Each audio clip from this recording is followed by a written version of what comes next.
Palavra da Verdade, com Hernandes Dias Lopes. Então abra sua Bíblia comigo, Eclesiastes capítulo 6. Nós acolhemos também com muito carinho as pessoas que estão nos acompanhando virtualmente. Eclesiastes capítulo 6.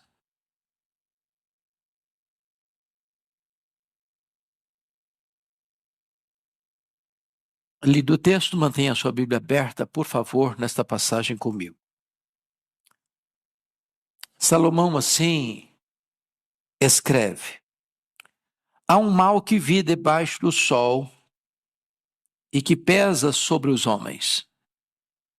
O homem a quem Deus conferiu riquezas, bens e honra, e nada lhe falta de tudo quanto a sua alma deseja.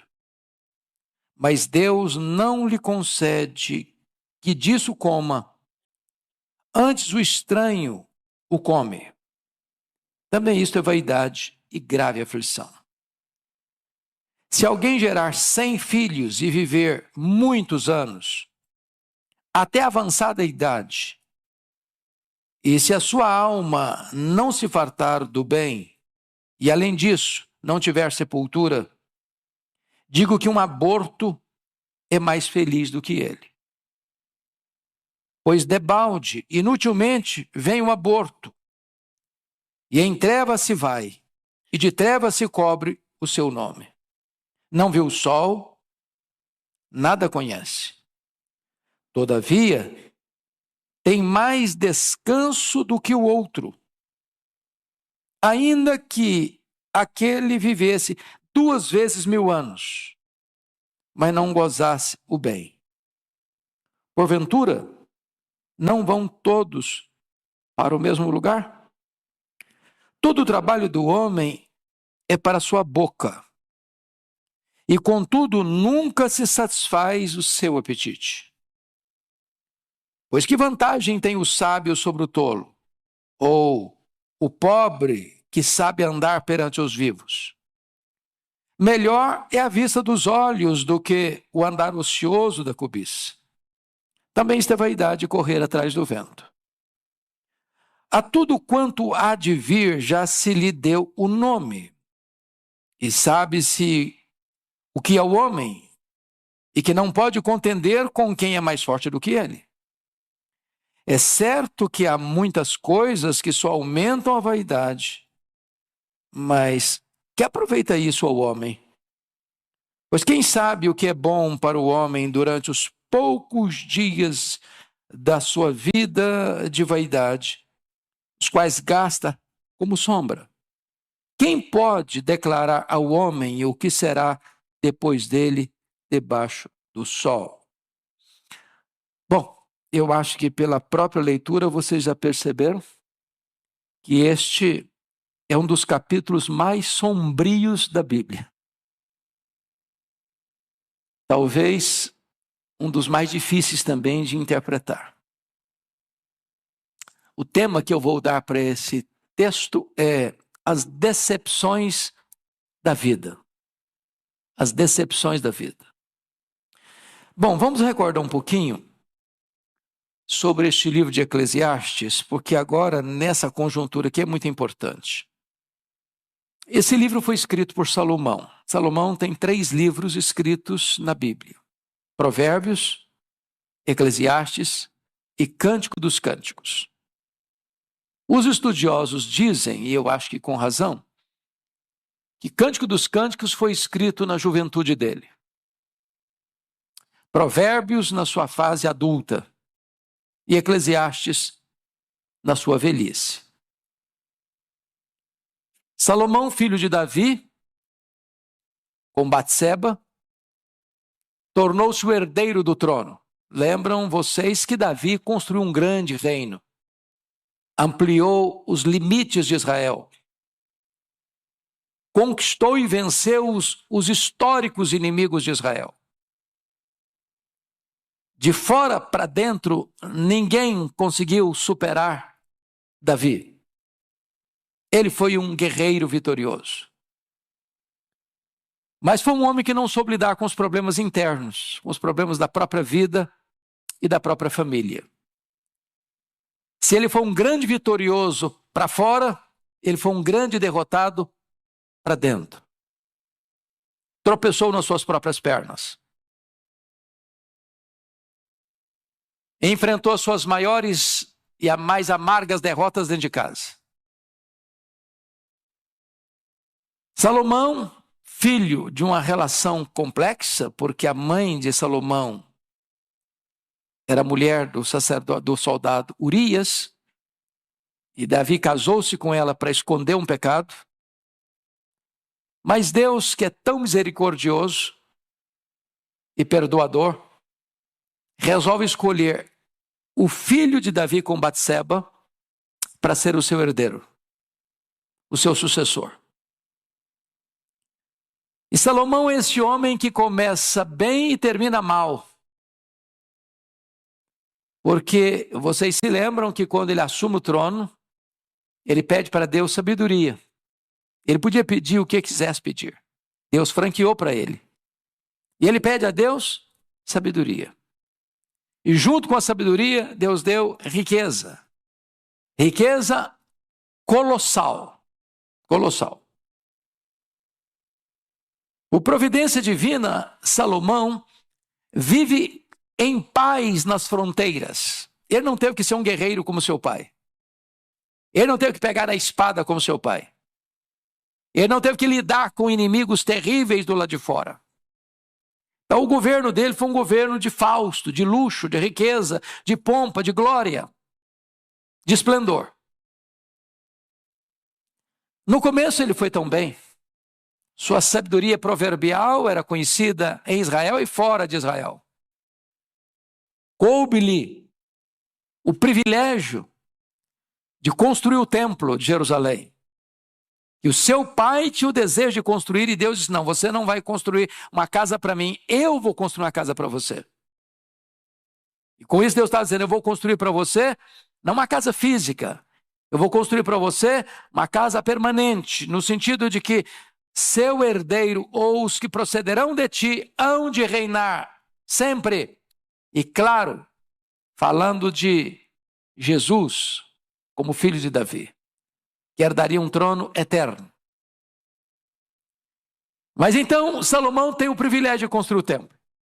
Magnífico, suntuoso, o grande palácio religioso que fez de Jerusalém a sede religiosa do mundo. Mas com o tempo Salomão se perdeu. E se perdeu novamente dentro, não fora. Porque, em virtude das suas muitas alianças políticas, essas alianças implicavam em casamentos, em muitos casamentos. E Salomão teve, diz a Bíblia, 700 princesas, 300 concubinas. O harém dele era extremamente povoado. E eu imagino que Salomão deve ter tido alguns problemas com tantos relacionamentos. Se nós vivemos uma realidade de monogamia e já temos algumas lutas, imagine um camarada casado com 700 mulheres e de sobra ainda tem 300 concubinas. Obviamente essas mulheres, vindo de outras nações, tinham outros deuses, outras crenças. E Salomão acaba sucumbindo a esse sincretismo religioso, construindo templos aos deuses pagãos, entrando numa rota de apostasia e pisando no acelerador, assodadamente afastando-se dos preceitos de Deus. É nesse tempo de crise que Salomão, então, registra suas crises. E Eclesiastes é um livro testemunhal. Eclesiastes é um livro que está sendo escrito pelas lentes do retrovisor. Ele está olhando as crises que viveu, os dramas que viveu, as percepções que teve e narrando-as. Mas louvado seja Deus, ele começa bem, ele cai num abismo, mas por bondade de Deus ele encerra bem. Porque poderíamos dizer que capítulo 12 versículo de número 13. É a síntese da conclusão dele. Das buscas frustradas. Do desejo de ser feliz em tantas coisas e não conseguir. Então ele fecha não só o livro de Eclesiastes, mas a sua agenda com essa declaração: de tudo o que se tem ouvido, a suma teme a Deus e guarda os seus mandamentos, porque isto é o dever de todo homem. Aqui no capítulo 6, é mais um texto onde ele abre o coração e revela o que nós chamamos de as decepções da vida. E eu gostaria de perceber com vocês e observar com vocês que ele ainda está na mesma sequência de assuntos que já tratou. Que assunto que ele já tratou? E ele volta a carregar as tintas para mostrar mais uma vez esse problema. É o problema da riqueza, da insatisfação da riqueza. Então vamos dar uma recapitulada no que eu já disse. Abra aí no capítulo 2, versículos 18 a 23. 2, 18 a 23. Você pode ler comigo esses versos para a gente recordar o que eu já disse, para entrar no que ele está dizendo agora? Vamos lá? Também aborreci todo o meu trabalho, com que me afadiguei debaixo do sol, visto que o seu ganho eu havia de deixar a quem viesse depois de mim. E quem pode dizer se será sábio ou estulto? Contudo, ele terá domínio sobre todo o ganho das minhas fadigas e sabedoria debaixo do sol. Também isto é vaidade.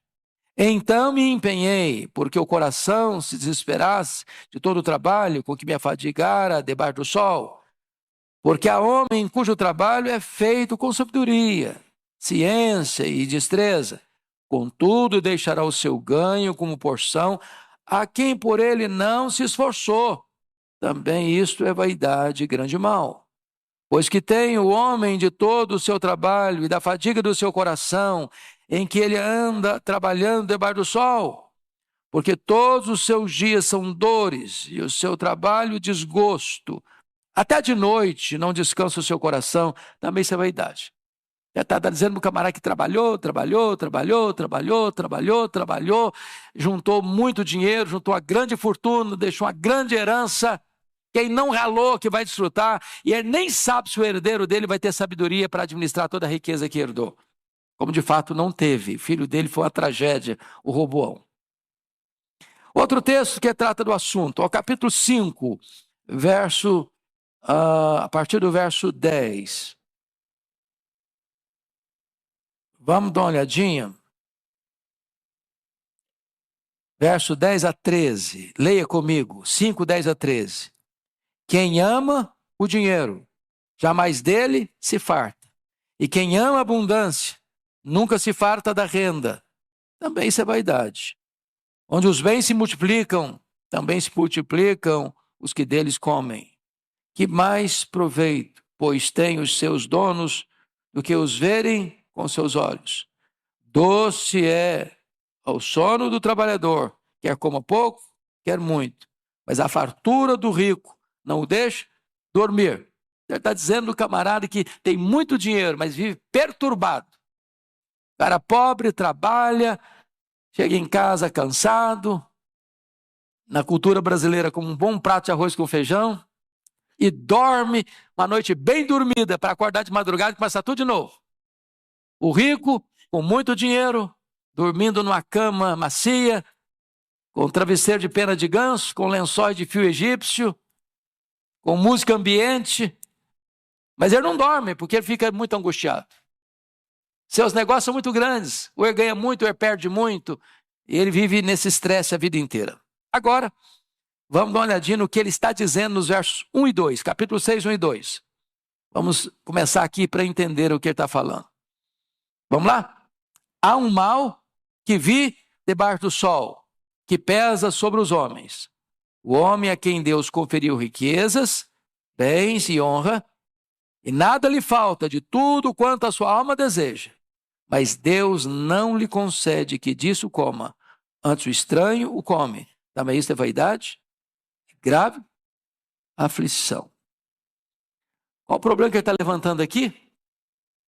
É o cidadão que tem muito dinheiro, muita riqueza, muitos bens, muita honra, mas o que acontece com ele? Ele não encontra nenhuma satisfação nessas coisas.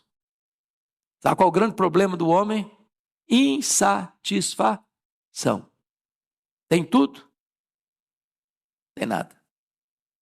Chamaríamos isso de um rico pobre. Miseravelmente pobre.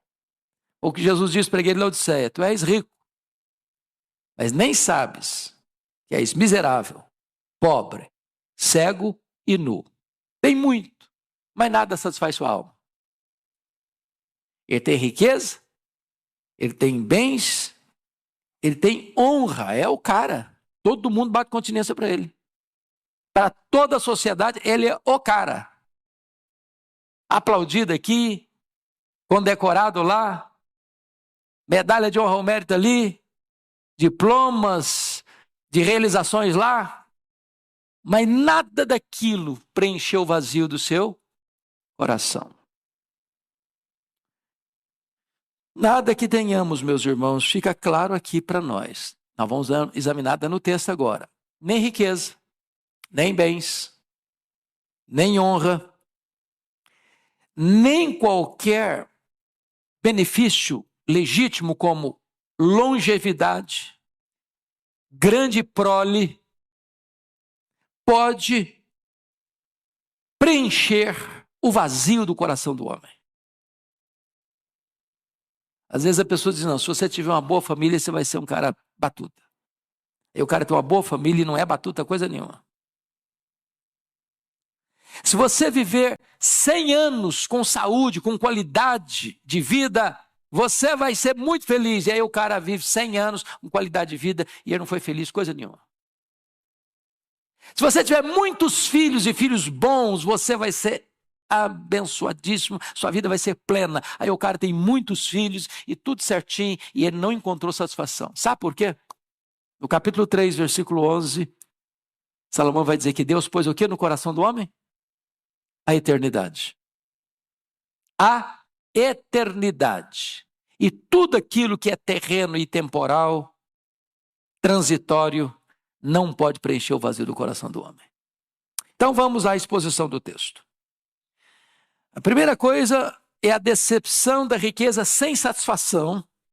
É o que ele vai mostrar aí nos capítulos 1, nos versículos 1 a 6. Então, ele que já havia definido toda a trajetória da vida do homem debaixo do sol com vaidade das vaidades, agora ele vai mostrar uma decepção testemunhada no verso 1. Olha comigo. Há um mal que vi. Preste atenção aqui.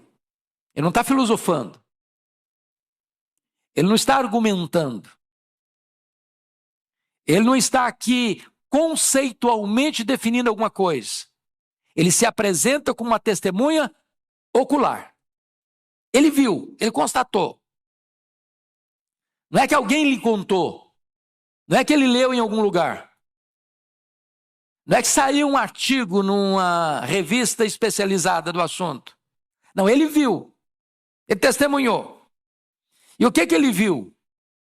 Há um mal que vi debaixo do sol e que pesa sobre os homens. E agora ele não diz que tipo de homem. Os homens. Generalizou todos os homens. E que mal é esse?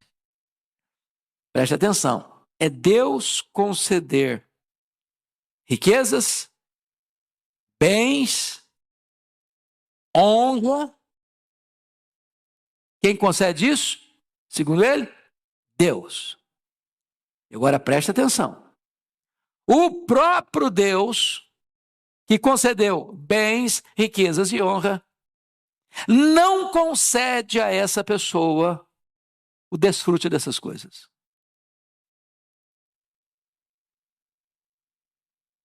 Você quer um negócio pior que isso?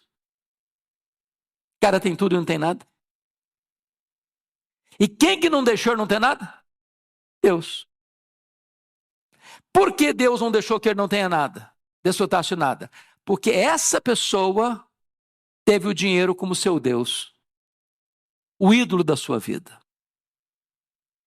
Então, quando o cara faz da riqueza, dos bens, da fama, da honra, do aplauso dos homens, do reconhecimento popular, a razão da sua vida, Deus dá a ele condições de ter dinheiro, ter muitos bens, ter muitas riquezas, ser o cara aplaudido da sociedade, o nome dele sai nas manchetes dos jornais, todo dia elogiando. E o próprio Deus está dizendo assim, tá bom, estou te dando isso aí. É o que você quer? Pode pegar. Mas tudo isso aí ainda não vai trazer sentido para a sua vida. Você vai ter uma insatisfação crônica, você vai ter um vazio maior na alma, você vai ter um buraco existencial no seu coração, e nada disso vai preencher o vazio da sua alma. Ele está dizendo que isso aí é o quê? Vi debaixo do sol o que pesa sobre os homens. É um peso, é um fardo, é um rolo compressor. Quando você vai estudar a biografia dos homens, pega a revista Forbes, a lista dos bilionários. Dá uma examinadazinha na história deles. Conheça um pouquinho mais. Você vai perceber que muitos deles têm uma vida vazia, infeliz. E a Bíblia diz, quem ama, está aqui em Provérbios, quem ama o dinheiro dele nunca se satisfaz. Eu sei que esse não é o seu problema.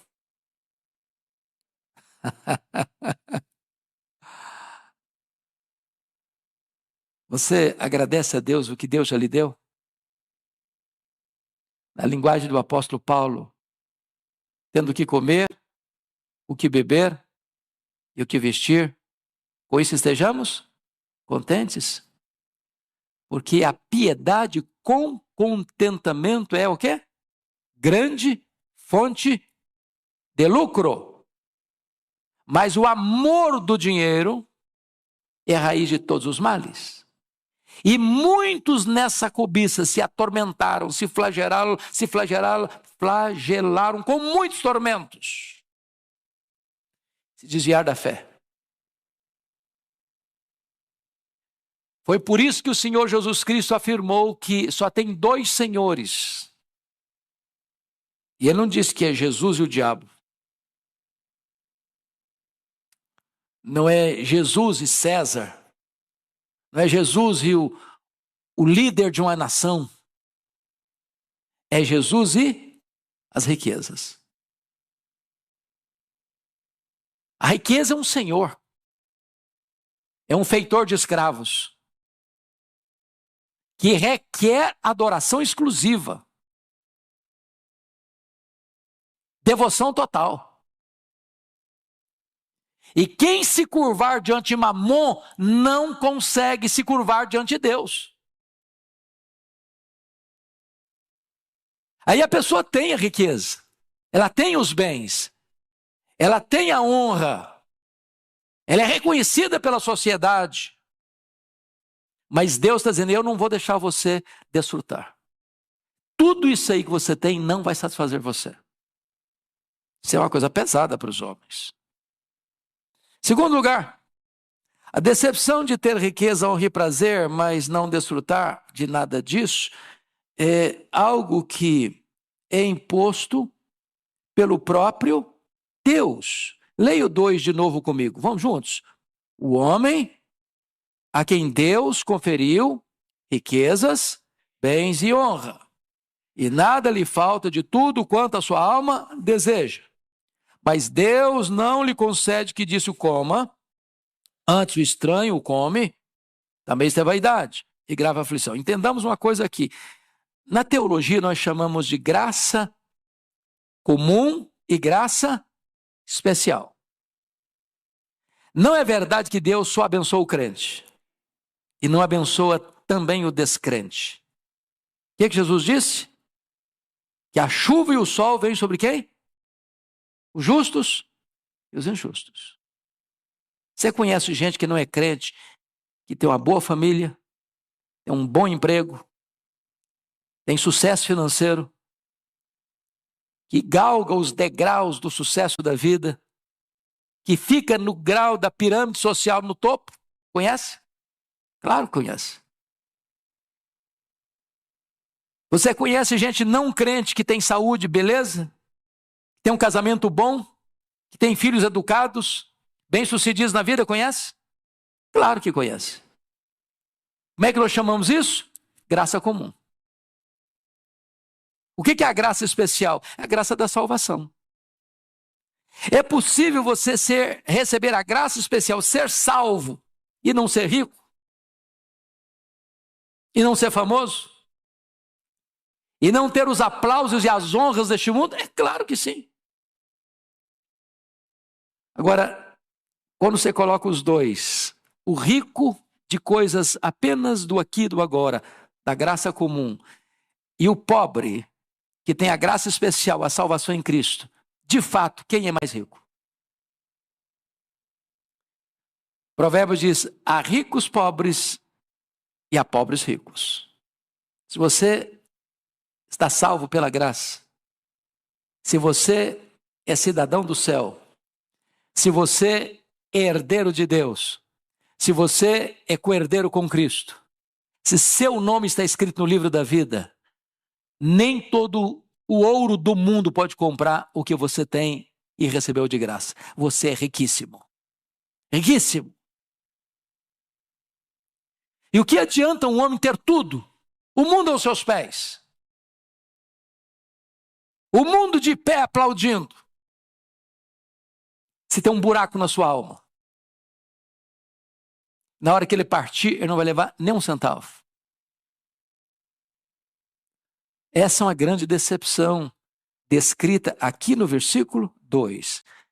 Deus dá riqueza, o cara ama o dinheiro, põe o coração no dinheiro, adora o dinheiro, serve ao dinheiro, é escravo do dinheiro, e Deus diz, então eu vou fazer uma coisa com você, eu não vou deixar você usufruir, eu não vou deixar você ter prazer, eu não vou deixar você satisfazer os anseios da sua alma, e você juntou tudo, quem vai comer é outro, quem vai usufruir é outro, quem vai desfrutar é outro. Eu não estou dizendo, irmão, que a pessoa não vai desfrutar no sentido da palavra desfrutar, não.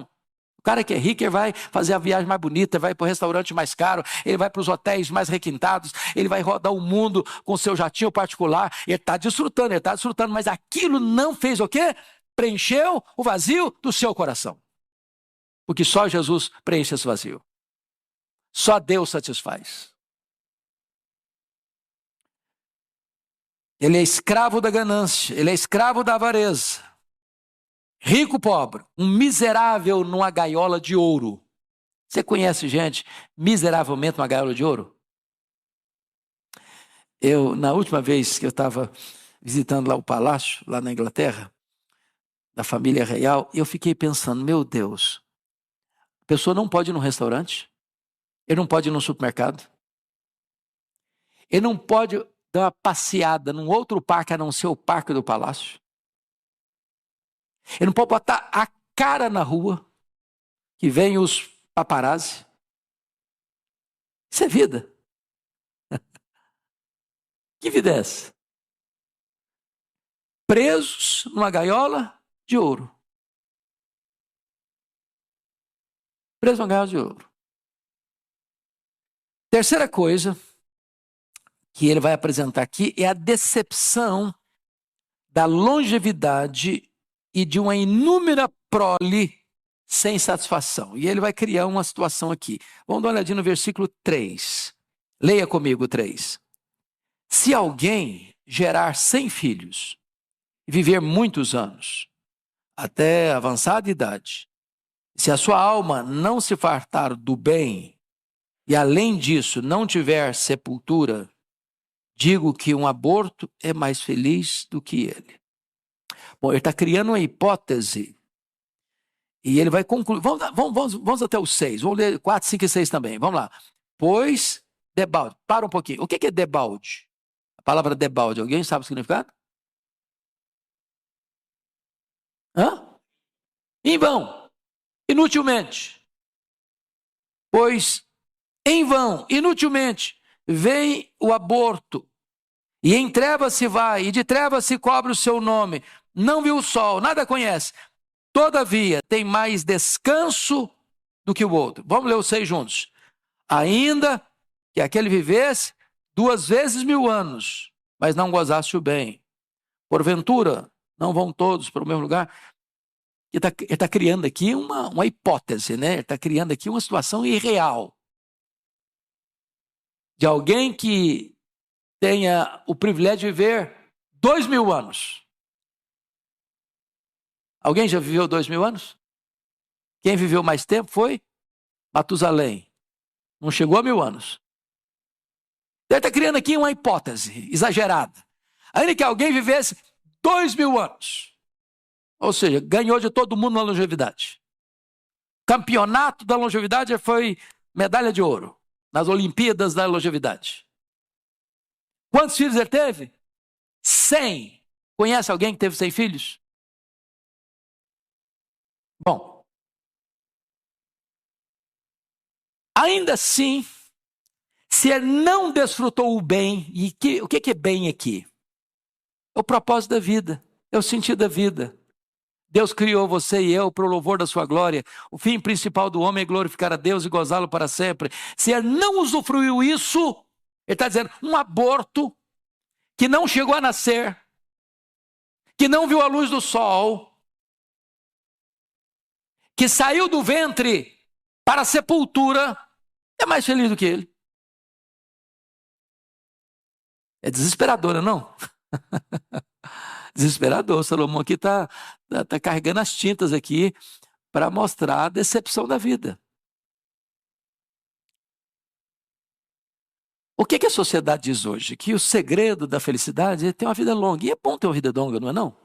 Se alguém não quiser passar pela velhice, o segredo é morrer cedo.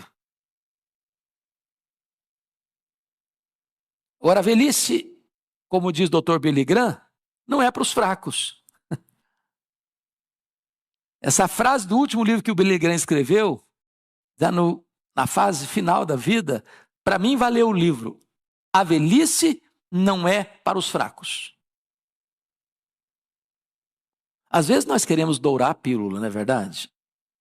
A melhor fase. Eita, Jesus, será que é mesmo? Engana que eu gosto. Me engana que eu gosto. Poderia ser a fase de ouro. Tudo bem, a fase de ouro ainda vai lá. Ainda passa. Mas é uma fase que tem coisas boas e tem coisas difíceis. O que é difícil? As forças vão acabando. Aquela beleza que a gente olhava no espelho e queria olhar um pouco mais, agora você olha já se sai correndo. Será que sou eu mesmo? Não é possível, meu Deus. Onde foi minha beleza? Quem me roubou essa beleza?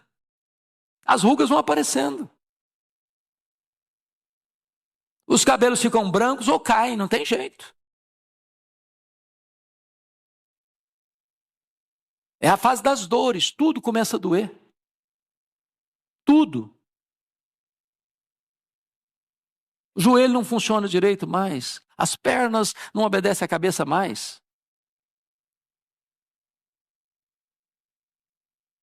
Agora, o que está dizendo é o seguinte, ainda que o cara envelheça, e ele vai ganhando mais tempo, e vai envelhecendo, e ele completou 100 anos, 200 anos, 300 anos, 500 anos, 1000 anos, 1500 anos, 2000 anos, aí é o prodígio dos prodígios. Ainda que a prole do camarada seja tão numerosa que ele teve 100 filhos, campeão. Mas com tanta coisa boa, longevidade e numerosa prole, se ele não desfrutou o bem, se ele não andou com Deus, se ele não conhecia Deus, se ele não desfrutou de comunhão e intimidade com Deus, a vida dele é tão infeliz que ele é pior do que um aborto. Você já pensou se um bebê que está sendo gerado no ventre da mãe pudesse falar, não, mas eu não quero morrer agora. Ué, nem nasci ainda. Deixa eu ver a luz do dia. Deixa eu curtir um pouco. Ele não teve o principal dos privilégios, que é o quê? Nascer. Porque dizem os entendidos aí que há duas coisas fundamentais na vida de um ser humano, ou 2 dias fundamentais na vida do ser humano. O primeiro é o dia que ele nasce. O segundo é o dia que ele entende por que nasceu. Por que você nasceu? Por que você está aqui? Aquela famosa pergunta filosófica: de onde eu vim? Por que é que eu estou aqui? Para onde eu vou? Qual a propósito da minha vida? Já parou para perguntar isso? Para que eu existo? Porque há pessoas que estão vivendo, estão empurrando a vida com a barriga. Mas nunca parar para pensar: por que eu estou aqui? Para que eu existo? Por que eu estou nessa família? Para que eu estou morando em São Paulo? Para que eu frequento a Igreja de Pinheiros? Para que eu estou na família que eu estou? Por que eu estou no trabalho que eu estou? Qual o propósito de Deus para a minha vida? O que Deus quer de mim? Para que eu estou aqui nessa conjuntura? Entender isso é fundamental. E esse autor está dizendo o seguinte, Salomão está dizendo o seguinte: se você tendo as maiores bênçãos e as mais cobiçadas bênçãos, longevidade e prole numerosa, se você não entendeu isso, você é uma pessoa totalmente frustrada. Frustrada. O que ele está falando? Longevidade e prole são bênçãos da graça comum. Você conhece cara que não é crente, que morre com 100 anos? Nossa realidade aqui já é um prodígio, né? Você conhece cara que não é crente, tem uma família numerosa, e baixa a sepultura sem nunca ter a dor de ver um filho morrer?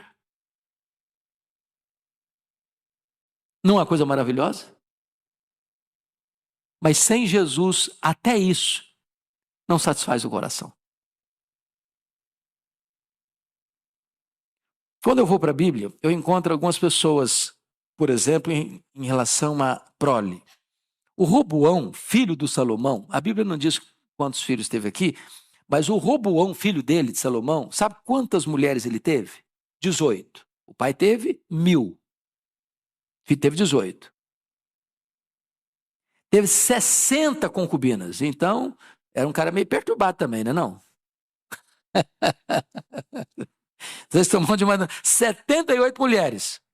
Sabe quantos filhos ele teve? 88 filhos. Bom, se for olhar do ponto de vista humano, esse cara aí é o cara, né? Foi uma tragédia. Ele foi uma tragédia.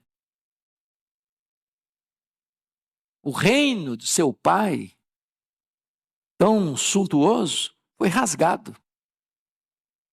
10 das 12 tribos saíram do comando dele.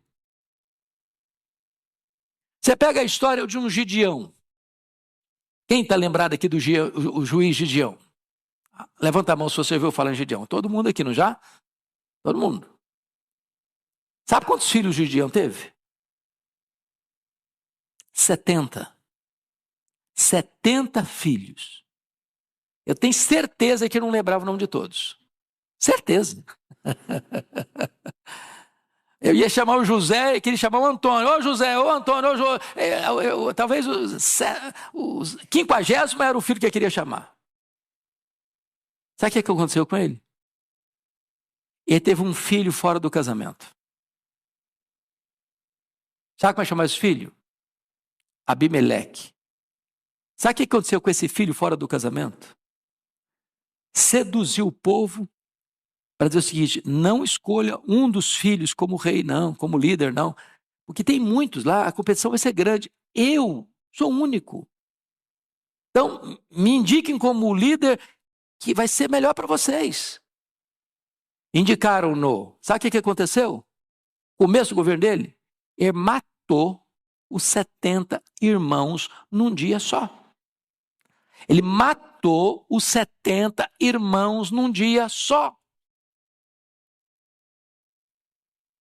Você já imaginou o que é isso? O fato de alguém ter longevidade, o fato de alguém ter prole, o fato de alguém ter riqueza, o fato de alguém ter bens, o fato de alguém ter honra, em si mesmo, não faz o quê? Preenche o vazio da alma.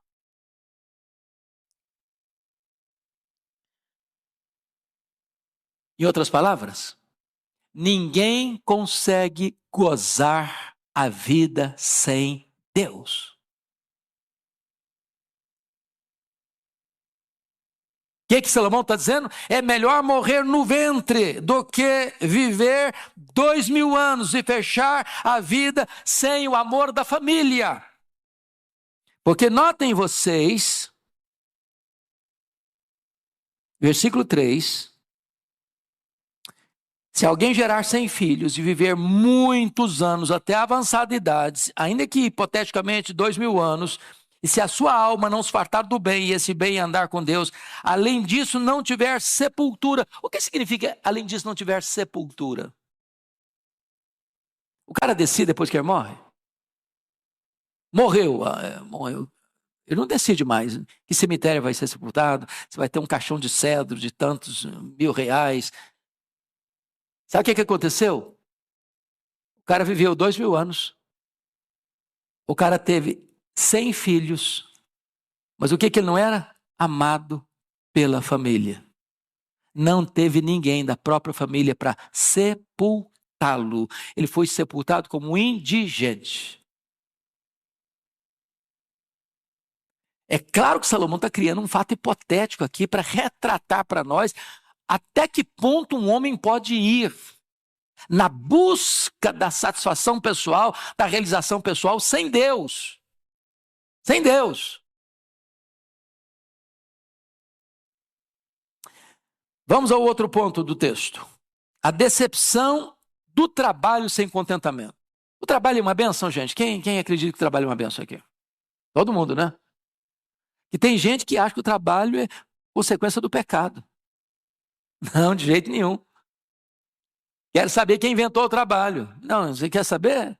Dou o endereço CPF. Foi Deus. Quem inventou o trabalho foi Deus. Antes da queda. Depois da queda, o trabalho se tornou penoso. Mas depois da glorificação, nós vamos trabalhar novamente sem peso. Que nós o serviremos. E eu fico até imaginando essa cena, meus irmãos. E alguém já disse que se com esse corpo nosso, tão frágil e tão limitado, nós conseguimos fazer coisas tão esplêndidas. Imagine você com um corpo glorificado. Imortal, incorruptível, glorioso, poderoso, espiritual, celestial, semelhante ao corpo da glória do Senhor Jesus. Nós o serviremos sem cansaço, sem fadiga, sem estresse, sem limitações. Para sempre. Eu pergunto a você, as pessoas trabalham só porque precisam sobreviver? Você pega um cara hoje multibilionário. Você falasse assim, a partir de hoje eu só vou ficar deitado na minha cama porque o que eu já ganhei vai dar para eu viver 100 anos sem precisar trabalhar. Claro, conseguiria. Por que ele trabalha? Porque o trabalho dignifica o ser humano. O trabalho faz parte da própria vida humana. A ociosidade é uma tragédia. É por isso que os estudiosos dizem que o camarada que se aposenta e veste um pijama, ele morre logo em seguida. Porque a aposentadoria não significa cessar de trabalhar, significa que você vai dar uma mudada na rotina, talvez na atividade. Mas você precisa continuar funcionando. Você e eu precisamos ser como uma vela. Sabe qual é a característica da vela? A vela brilha com a mesma intensidade até acabar. Tem gente que me pergunta assim, o que você pretende fazer depois que você jubilar? Você está pensando em comprar uma casinha na montanha ou uma casinha na praia? Eu falei, não penso nada disso. Eu quero é trabalhar até Jesus voltar ou até ele me chamar. Porque é isso que dá prazer. Você já parou para perceber isso? Você vai tirar férias. Você já pensou que você se cansa das férias? Se cansa das férias. Você já cansou de descansar? Se você se cansa de descansar. Cama é uma bênção quando você está com sono, cansado. Mas fique na cama uma semana. Você vai ficar na cama uma semana. Vou trazer café da manhã, vou trazer almoço, vou trazer jantar, vou trazer suquinho gelado. Daqui uma semana você não aguenta mais. Você está louco. Então, vamos ver o trabalho agora, o que ele vai dizer para nós. Versículos 7 a 9. Leia comigo. 6, 7 a 9. Juntos, vamos lá. Todo trabalho do homem é para a sua boca. E, contudo, nunca se satisfaz seu apetite. Pois que vantagem tem o sábio sobre o tolo? Ou o pobre que sabe andar perante os vivos? Melhor é a vista dos olhos do que o andar ocioso da cobiça. Também isso é vaidade. Correr atrás do vento. Então ele está chamando aqui algumas coisas importantes. É muito triste o homem que só trabalha para comer. Muito triste. Ele só trabalha para atender as necessidades dele. Jesus disse lá em João 4, a minha comida consiste em fazer a vontade daquele que me enviou. Ou seja, tem algo mais importante do que se você comer um bom prato quando você está com fome. É fazer a vontade de Deus. Isso satisfaz você mais do que o alimento. O que Paulo disse em 1 Coríntios 10, 31? Portanto, quer comais, quer bebais, quer façais qualquer outra coisa, fazei tudo para a glória de Deus. Então vamos ver o que ele está mencionando aqui no versículo 7. Primeiro, o apetite insaciável. Todo o trabalho do homem é para a sua boca. Contudo, nunca se satisfaz o seu apetite. É come, come, come, come. E ele vai ter vontade de comer de novo, de novo e de novo. E ele nunca está o quê? Satisfeito. Quando Jesus diz assim, eu sou o pão da vida. Quem de mim se alimenta nunca mais terá fome. De que pão ele está falando? Do pão físico? Material? Não. Não. Ele está falando de uma satisfação que o pão da terra não pode dar. Ele está falando de uma satisfação interior que só Deus pode satisfazer. Meus irmãos, se nós pudéssemos hoje aqui escolher, selecionar as 10 coisas mais prazerosas da vida, do ponto de vista humano e terreno. Lembra aqueles livros lá, 100 lugares que você precisa conhecer antes de morrer? 100 isso que você precisa fazer antes de morrer? Hipoteticamente, imagine que você fizesse todas 100. Preencheria o vazio? Imagine que nós fôssemos selecionar aqui os 10 ou os 100 hotéis mais chiques do mundo e você fosse a cada um deles.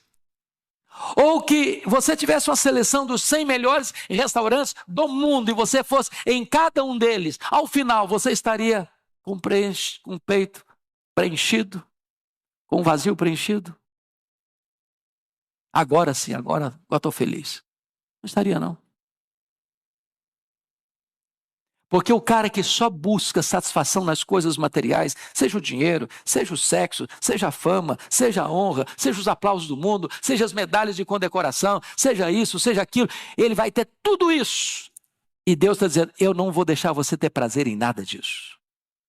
Nada disso vai preencher o vazio do seu coração.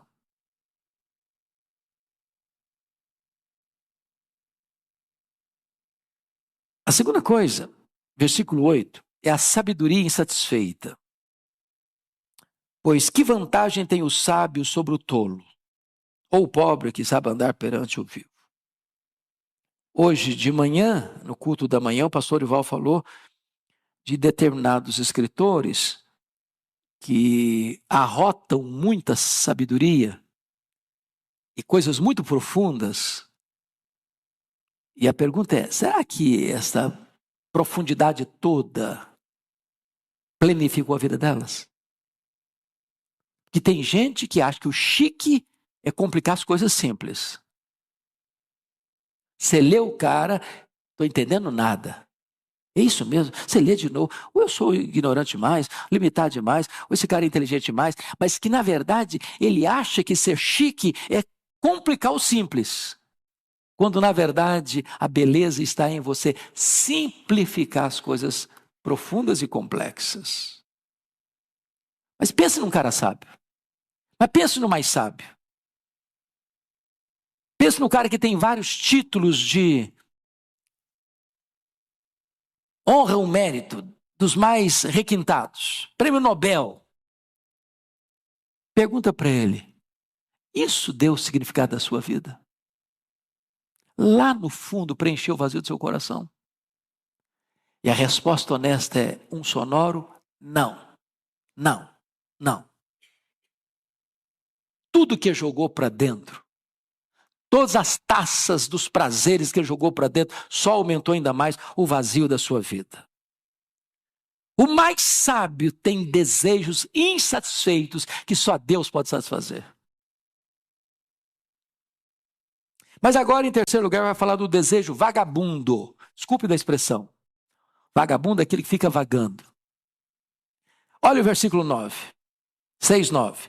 Melhor é a vista dos olhos do que o andar ocioso da cobiça. Andar ocioso da cobiça é o seguinte, o cara está cobiçando isso, ele está cobiçando aquilo, ele quer cobiçar mais um prazer, ele quer cobiçar mais uma aventura, ele quer cobiçar mais uma riqueza, ele quer cobiçar mais um bem, ele quer cobiçar mais uma propriedade, ele quer cobiçar mais um carro, e ele está vagando para cá, ele está vagando para lá, e ele está desesperado, correndo para lá, para cá, para lá, para cá, para lá, para cá, para lá, para cá, e ele não consegue parar e agradecer o que ele já tem. Sabe qual é o risco disso? Chama-se insatisfação. Eva, num determinado momento, junto com Adão, imaginaram que o Éden era um lugar muito bichuruco, muito, muito, muito medíocre, que eles mereciam mais. E aí caíram. E arrebentaram com a gente também.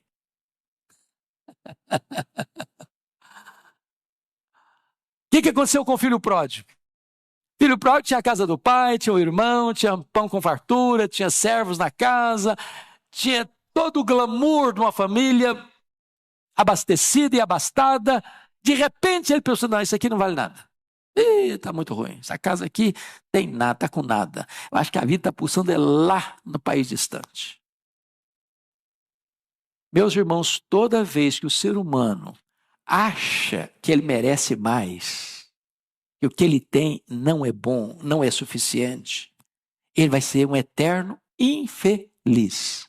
Não está feliz na casa que mora, não está feliz com o carro que anda, não está feliz na empresa que trabalha, não está feliz com o salário que tem, não está feliz com o marido que tem, não está feliz com a esposa que tem, não está feliz com os filhos que tem, não está feliz com a igreja que tem, não está feliz na cidade que mora, não está feliz no país onde vive, ele não está feliz. A infelicidade está dentro dele. Tem satisfeito. E aí é a porta da tentação. Aí é o quintal do inferno. Aí é a antessala da perdição. É por isso que Paulo escreve para Timóteo o seguinte, a piedade com contentamento é grande fonte de lucro. Lá em Filipenses, o apóstolo Paulo, no capítulo 3, versículo 19, ele diz que algumas pessoas só se preocupam com as coisas terrenas.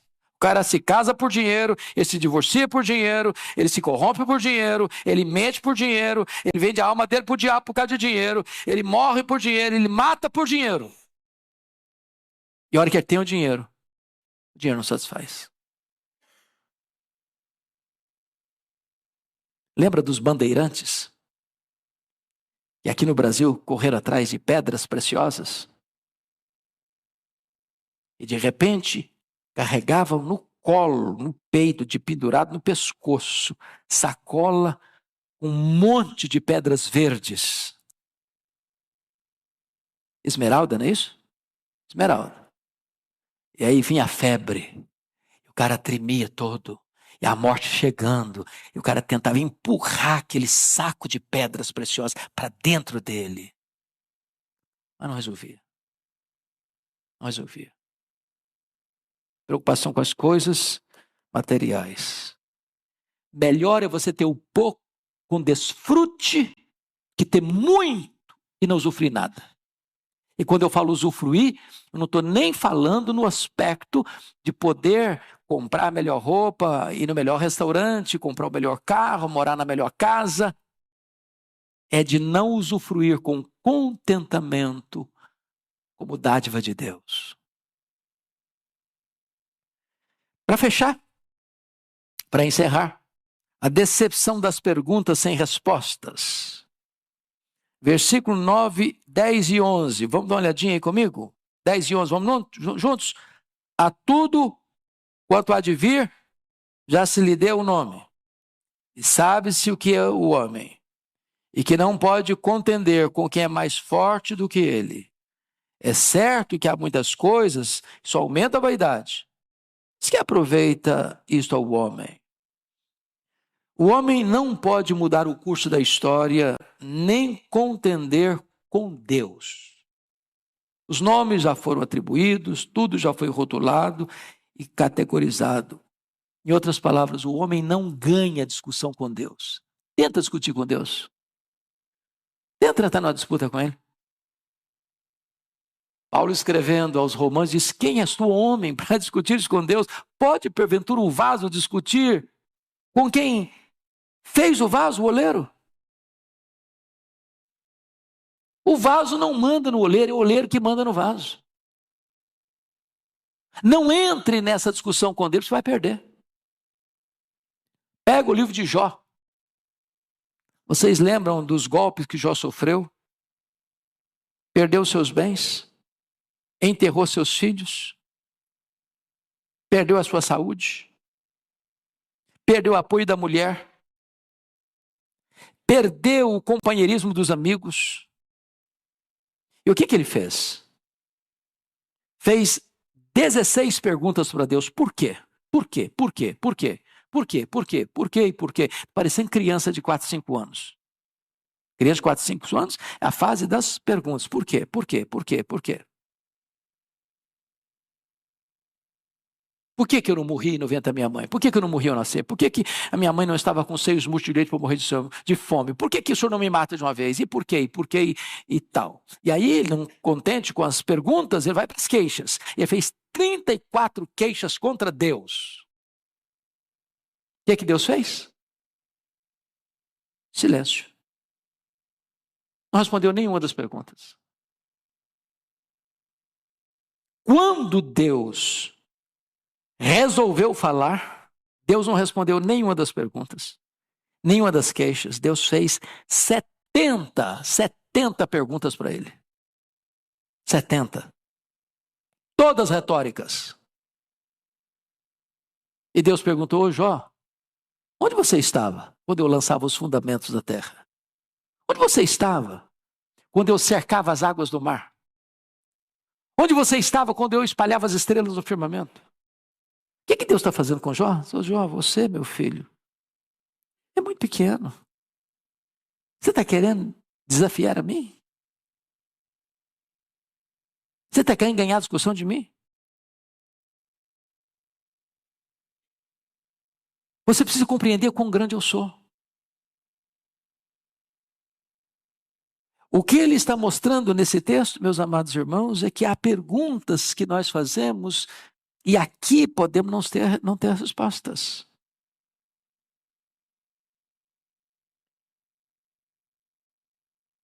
E há muitas coisas, a tudo quanto há de vir, já se lhe deu o nome, sabe-se o que é o homem, e que não pode contender com quem é mais forte do que ele. Quem é mais forte que o homem? Deus. Contenda com Deus, não. Você não é mais sábio que ele. Você não é mais bom do que ele.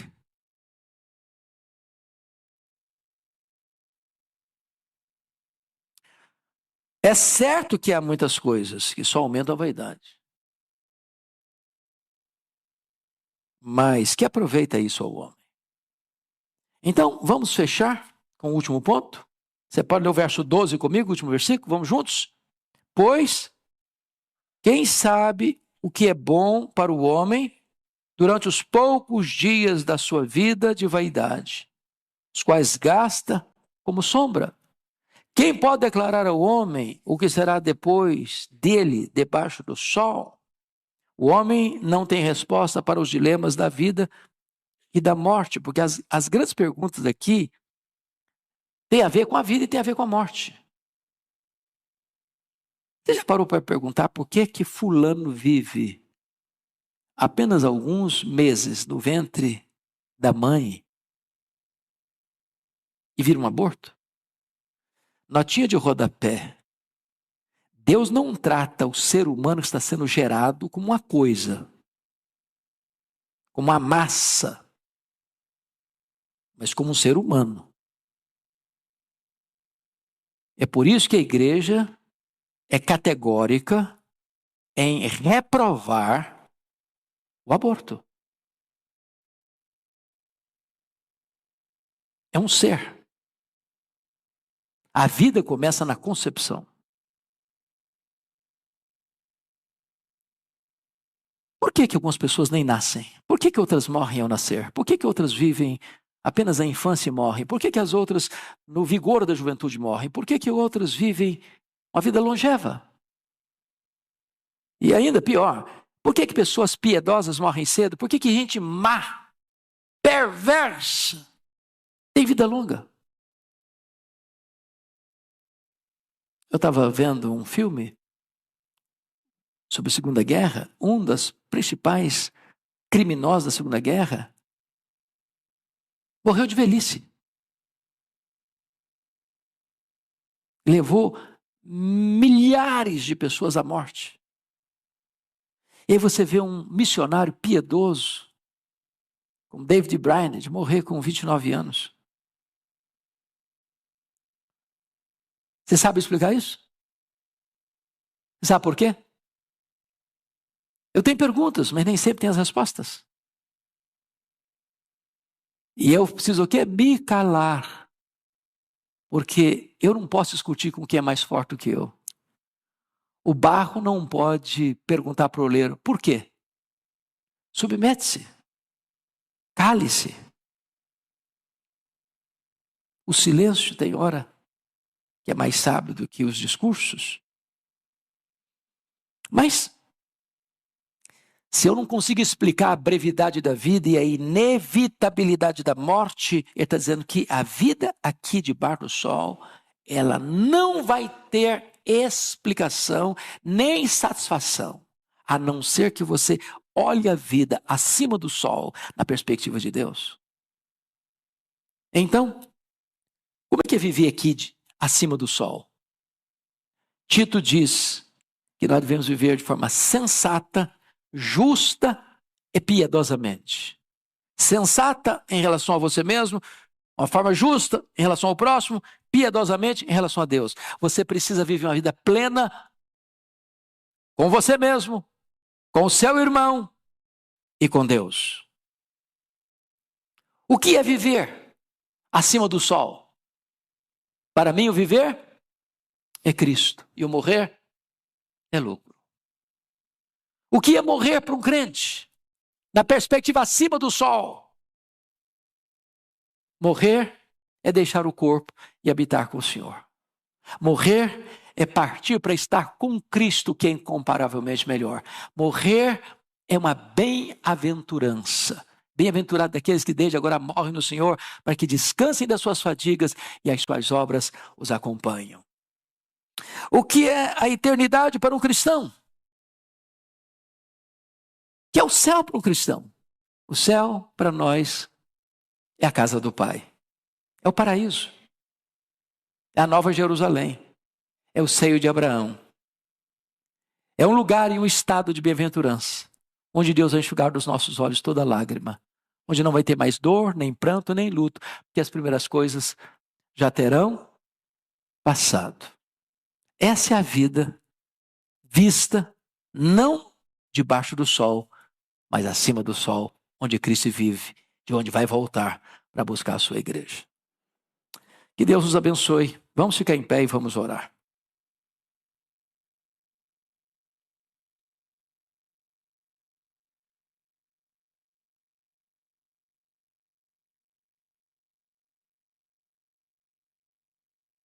As coisas do aqui não satisfazem. As melhores coisas não satisfazem. Sem Deus, nada satisfaz. Mas você não precisa viver uma vida de eterna insatisfação e permanente decepção.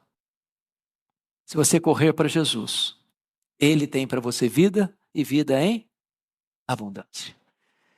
Bendito Senhor, louvado seja o teu nome, pela tua palavra, que nos mostra o caminho do homem que busca satisfação naquilo que não pode preencher o vazio da sua alma. Ao mesmo tempo, esta palavra revela-nos que tu tens para nós vida plena, maiúscula, superlativa, abundante, eterna. E que só na tua presença há plenitude e alegria, e só na tua presença e à tua destra há delícias perpetuamente. Se porventura alguém aqui entrou, ou alguém está nos acompanhando, cuja vida ainda está vazia,